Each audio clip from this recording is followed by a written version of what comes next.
Bismillahirrahmanirrahim. Bonjour chers collègues, on traite aujourd'hui les prolapsus génitaux. Donc toujours vous êtes habitués à ça maintenant. Tous ces supports sont dans la description.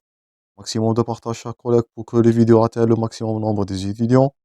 Abonnez-vous si vous n'êtes pas encore, toujours je répète. Et vous pouvez me contacter à tout moment à Instagram pour vos questions et vos propositions. Donc comme définition, donc là ce sont des séquelles, comme vous allez voir, des plusieurs manœuvres, et c'est multifactoriel. Donc comme définition, c'est quoi un prolapsus génital? Donc c'est la défaillance des systèmes de soutien et de suspension. On parlera là des ligaments et des muscles. Et suspension des organes pelviens de la femme, donc, et qui font issue au travers de l'orifice vulvo-vaginal. Donc là, c'est l'extériorisation des organes génitaux internes en extérieur de la cavité utérine ou bien de la cavité vulvo, vers l'orifice vulvo-vaginal. On distingue quatre catégories ou bien quatre types, quatre entités. On a premièrement le cystocèle. Cyste, c'est pour vessie. Donc la prolapsus, c'est le prolapsus de la vessie. L'hystérocèle, hystéro, c'est pour utérus. Donc prolapsus de l'utérus dans son ensemble, dans son totalité. On a la trachéocèle, donc qui signifie le prolapsus du col utérin. Donc exemple, une patiente qui est hystérectomisée, elle peut avoir cette trachéocèle. L'utérus n'est pas là pour soutenir le col. Lors des efforts, lors de défaillance des systèmes de soutien de ce dernier, de ce col, il pourra s'extérioriser à l'extérieur de l'orifice vulvo-vaginal et pourra donner du trachéocèle. Notez-vous bien ce terme. Et dernièrement, rectocèle. Donc, recto pour rectum, donc c'est la descente du rectum dans le vagin et on parlera de rectocèle. Donc, on a quatre prolapsus génitaux, cystocèle, hystérocèle, trachéocèle, notez-vous bien, chez la patiente hystérectomisée. Et dernièrement, le rectocèle. Donc là, c'est quelques images illustratives. Donc là, qu'est-ce que vous voyez? C'est la descente de rectum dans l'utérus. Donc ça, c'est la rectocèle. Là, en antérieur, c'est la vessie. Donc, prolapsus de la vessie en dehors de l'orifice vulvo-vaginal. Ça, c'est la cystocèle. Là, prolapsus de l'utérus, hystérocèle, avec plusieurs grades. On va les aborder avec détail. Donc ça, c'est un utérus normal. Ça, prolapsus, un stade préliminaire. Et là, c'est un stade très avancé. Et là, vous notez les images réelles. Donc là, c'est un prolapsus utérin, donc énorme. Et le voilà en image réelle. Donc ça, c'est le prolapsus de l'utérus ou bien c'est l'hystérocèle.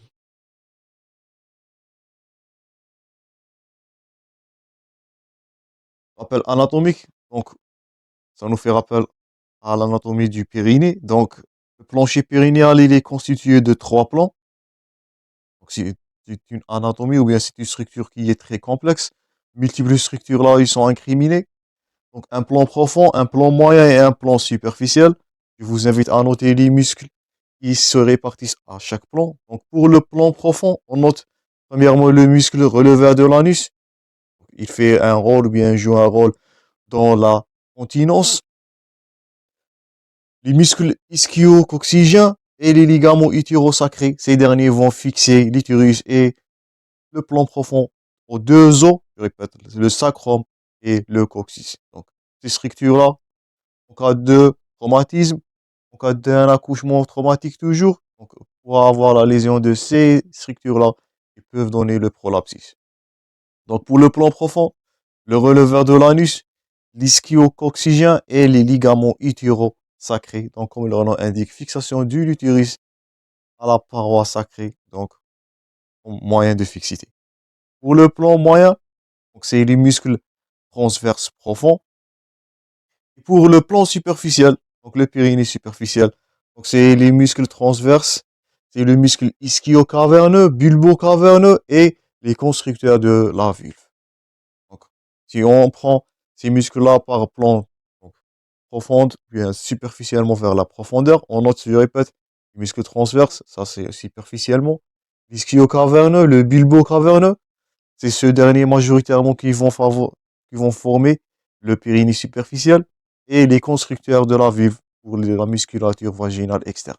Le moyen, c'est les muscles transverses profonds. Le plan profond, c'est le releveur de l'anus, muscle ischio-coccygien et les ligaments utérosacrés. Donc les plans moyens et superficiels, ils sont réunis au niveau du noyau fibreux central du périnée. Donc le périnée, c'est une structure complexe. Donc là, voilà, c'est pour cela toujours en obstétrical, on fait attention à ne pas procréer ou bien poser un accouchement par boulet de canon. Donc là, vous avez vu dans les présentations. Donc, comme séquelles, nous allons avoir la destruction de ce périnée et voir un prolapsus génital des structures qu'on avons vues précédemment. Donc là, c'est les plans. Pour la physiopathologie, les facteurs de risque, premièrement, faites attention, c'est le traumatisme obstétrical. Un accouchement traumatique ou une grossesse donc pathologique, ça c'est la première cause. Donc c'est pour cela que j'insiste sur la délivrance et l'accouchement. Évitez-vous les manœuvres. Évitez, je répète, l'accouchement traumatique et évitez l'accouchement par jet ou bien en boule de canon. Donc surtout devant les présentations des fléchis. Donc tout ça, vous avez vu dans la partie obstétricale. Il s'agit des facteurs trophiques. Donc la ménopause favorise ces prolapsus. Il s'agit des facteurs iatrogènes. Donc une chirurgie insuffisante, c'est le cas de l'hystérectomie qui va vous donner, notez-vous bien le terme. Donc une hystérectomie peut donner la trachéocèle. Donc c'est le prolapsus du col utérin. Souvent cette dernière, elle est retrouvée devant une hystérectomie.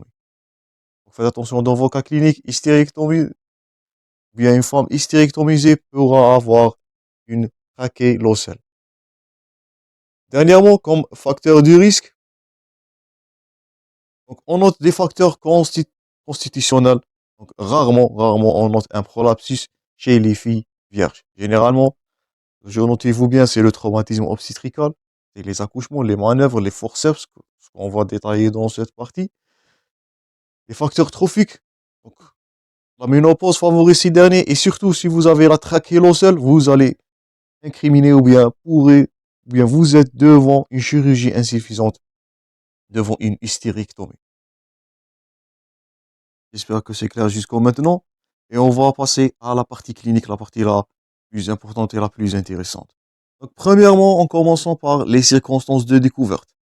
Donc, bam, les motifs des consultations les plus fréquents sont, premièrement, extériorisation progressive de ce prolapsus, comme vous avez vu dans les images réelles.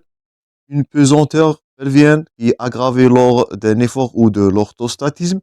Ça va témoigner des lésions des ligaments, donc une malfixation de l'utérus dans les plans 3 tridimensionnels, une symptomatologie urinaire, donc une incontinence urinaire à l'effort, une dysurie, donc parmi les signes de cystocèle, et la symptomatologie digestive, elle est rare, donc le type là c'est de constipation et de ténesme en cas de rectocèle.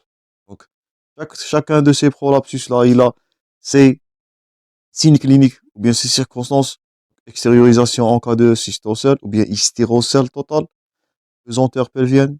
Donc s'il s'agit d'un prolapsus plutôt qui est complet, donc incomplet.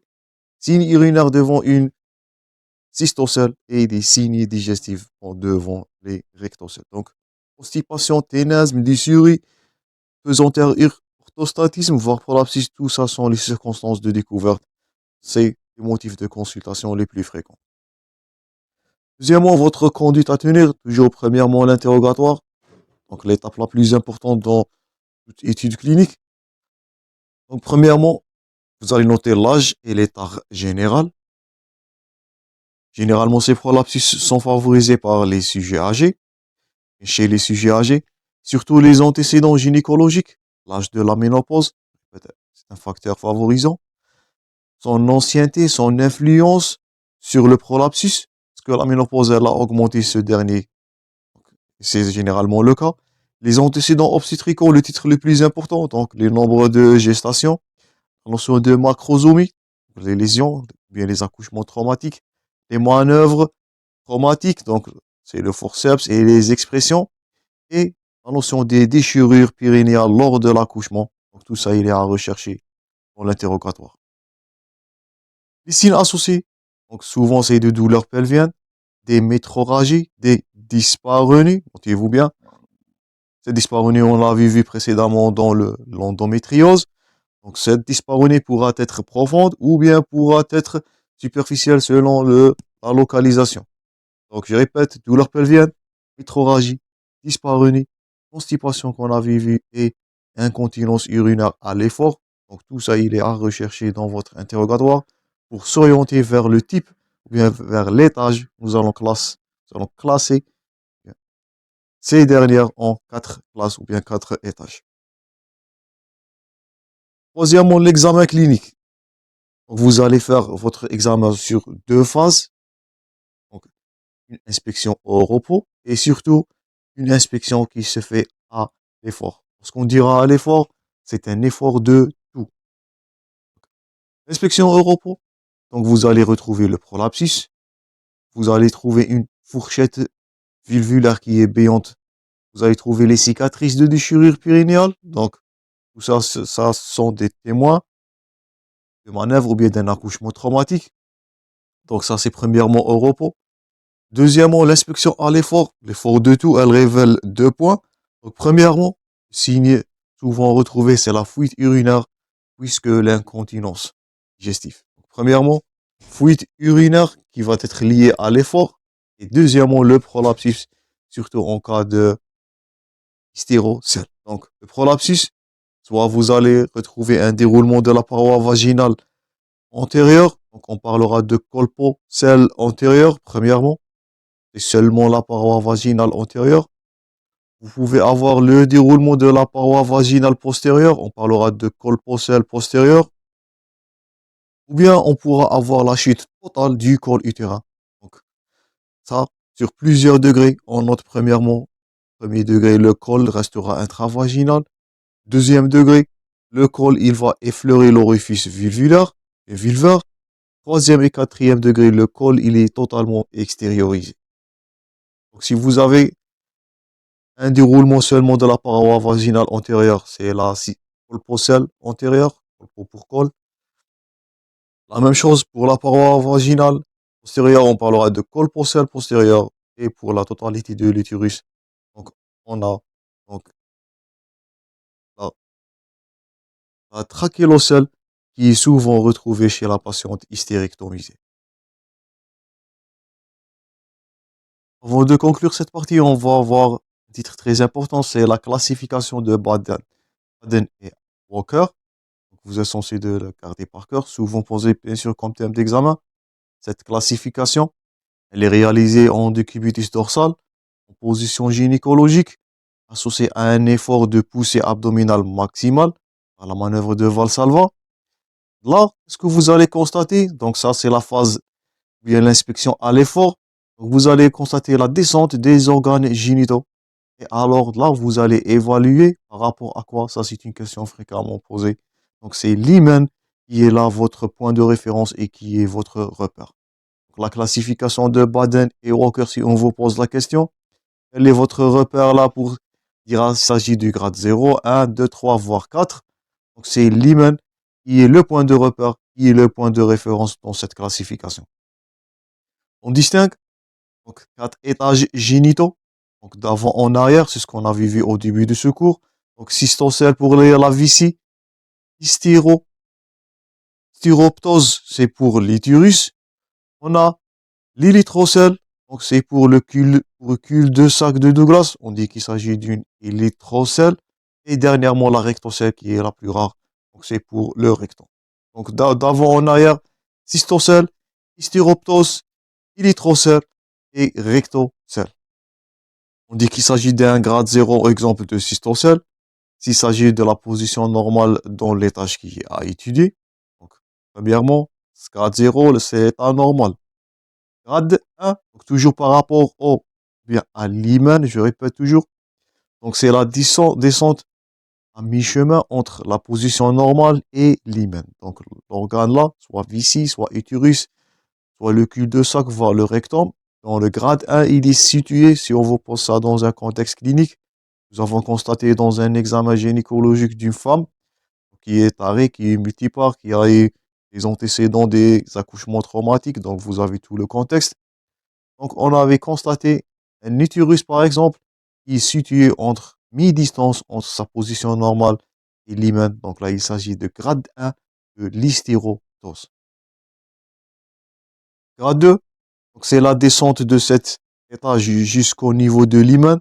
Grade 1, moitié de la distance. Grade 2, elle va atteindre l'hymen. Grade 3, cet organe, les quatre plans. Donc l'extériorisation à l'étage au-delà de l'hymen.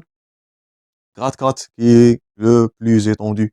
Donc extériorisation maximale de cet étage. Donc soit vessie, soit utérus, soit cul-de-sac, voire rectum. Pas donc maximum en dehors par rapport au Lyman. Donc là, c'est un schéma. Donc ça, c'est du stade 0. Donc ça, c'est l'hymen. Donc ça, c'est du stade 1. Donc mi-distance de sa localisation par rapport à l'hymen. Stade 2. Donc c'est la descente jusqu'au niveau de l'hymen. Stade 3, extériorisation. Stade 4, si on donne l'exemple là d'une styrocell. Donc stade 4, c'est une extériorisation totale, comme vous avez vu dans la photo réelle précédente. Donc là, donc ça, c'est là un stade 4 de styrocell, selon la classification de Baden et Walker. Donc vous notez là l'extériorisation totale de l'utérus, donc en dehors de la cavité ou bien de l'orifice vulvo-vaginal. Donc ça, c'est grade 4. Ou bien on dit qu'il s'agit d'un grade 4 de bien une hystéroptose classée grade 4 par la classification de Baden et Walker. Donc je répète, classification de Baden et Walker à retenir par cœur. Grade 0 normal, grade 1 c'est la mi-distance, toujours l'hymen c'est le repère. Grade 2, l'organe intéressé il va atteindre l'hymen. Grade 3, extériorisation en dehors de l'hymen. Grade 4, donc c'est le stade terminal, donc une extériorisation maximale en dehors, comme vous avez vu dans l'illustration.